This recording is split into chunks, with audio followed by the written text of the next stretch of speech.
Salut à tous.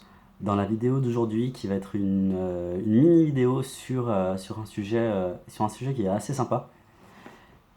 Lorsqu'on traite en spiritualité, lorsqu'on parle des jeunes âmes ou des vieilles âmes. Donc j'ai souvent entendu ça au cours de ces 10 dernières années, à savoir qu'on m'a dit que j'étais une vieille âme ou que quelqu'un d'autre était plutôt une jeune âme, etc., etc. C'est quelque chose que je ne comprenais pas, c'est quelque chose avec lequel j'étais pas forcément d'accord, sauf que j'y avais pas forcément réfléchi. Ce qui était un peu bête de ma part en y repensant bien. Mais hier, avec ma copine, on a parlé du sujet. Et là, les réponses sont venues très spontanément et étaient vraiment très claires pour moi en tout cas. Et donc j'ai eu envie de vous partager ça en vidéo. Euh, Dans la vidéo sur toutes les structures inconscientes, tous les niveaux inconscients de l'humain, je te l'avais déjà dit, c'est que pour moi, l'âme, c'est une construction de lumière qui n'est pas en temps linéaire. C'est du temps simultané. Donc, l'âme humaine peut aller créer énormément de corps sur plusieurs espaces-temps différents, donc dans le passé, dans le présent, dans le futur, et sur plusieurs plans vibratoires différents. Donc, avec cette définition-là de l'âme, il est impossible pour moi de dire qu'une âme peut être vieille ou jeune. Par contre, la chose intéressante, très intéressante à dire, parce que effectivement le concept de vieille ou de jeune âme est totalement pertinent et c'est une réalité pour moi qui existe. C'est-à-dire, lorsque le divin, lorsque l'étincelle divine décide de faire une expérience dans la matière, il va falloir un scénario. Si on prend l'image du cinéma, que l'étincelle divine c'est la lumière, que l'âme c'est la bobine qui va projeter énormément de films différents. Il faut qu'il y ait une trame. C'est le rôle du scénario. En ce qui me concerne, par exemple, la trame va être liée va être beaucoup liée aux esprits de la nature, au végétal et aux humains qui sont liés à la nature. C'est-à-dire que j'ai eu énormément, tout est relatif, mais j'ai eu pas mal de réminiscences, de souvenirs de vies antérieures, ou en tout cas de ce qu'on nomme des vies antérieures, concernant le monde de la nature de manière générale. Et ça, c'est à peu près mon scénario personnel. En fait, en gros, c'est ce qui justifie mes actions présentes. C'est ce qui justifie mes tendances et mes préférences personnelles.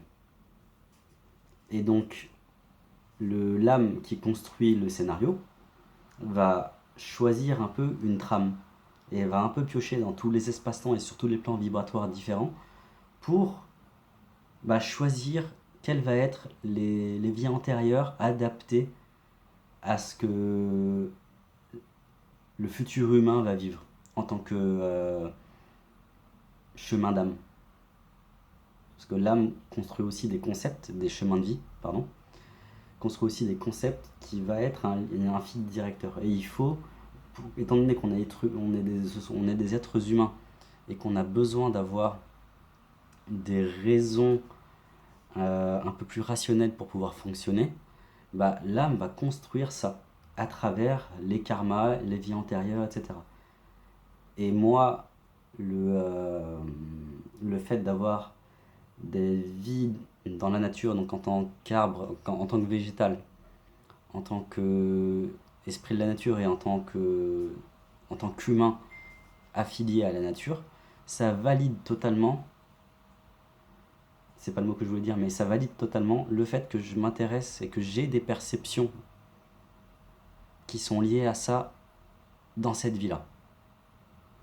Et il se peut même, par exemple, que moi, ma vie soit dans le scénario de quelqu'un d'autre. Je sais pas si c'est très clair. Étant donné que l'âme prend tous les scénarios possibles et toutes les vies possibles et imaginables qui existent, il se peut que je sois dans le scénario de quelqu'un d'autre en tant que vie antérieure. Voilà, c'est ce que je voulais dire. Donc voilà, c'est à peu près tout. Ah oui, non, bah non, j'ai même pas commencé à traiter de sujet en fait. Donc, et dans ce point, en fait, en prenant vraiment toutes ces données-là, toutes ces données de l'équation, effectivement, le concept de jeune ou de vieille âme a tout son sens. Parce que dans mon scénario, par exemple, avoir euh, des vies d'arbres, c'est le temps végétal étant un temps extrêmement long. On peut dire que qu'un végétal maîtrise, surtout l'arbre, maîtrise totalement le temps comparé à l'humain. Et que l'humain, par exemple, serait plus en maîtrise de l'espace, parce qu'on se déplace beaucoup plus facilement qu'un arbre. Mais bref. Euh, oui, donc c'est totalement pertinent. Et effectivement, dans le scénario de certaines personnes, lorsqu'on est médium, on peut capter ce genre de truc. On peut dire à quelqu'un, toi, tu es plutôt une jeune âme.